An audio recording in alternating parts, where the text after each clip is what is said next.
Vilken lång kö det är. Vem är det som har problem egentligen? Du eller jag? Jag tror det är nog du. Ja, det är det verkligen. Gå före, jag har problem.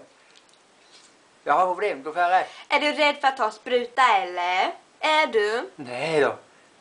Eller, jo, lite kanske. Men du får ändå gå före. Nej, du först. Jag säger det först. Du först. Nej. Vad är det som händer här då? Alltså, Most blir rädd för att ta spruta. Most blir rädd för spruta. Ni kan gå före om ni vill. Ni behöver det. Gör inte det, snälla. Jag bjuder er på $20 var. Jag vill ha 50. Du, ja, okej. Nej.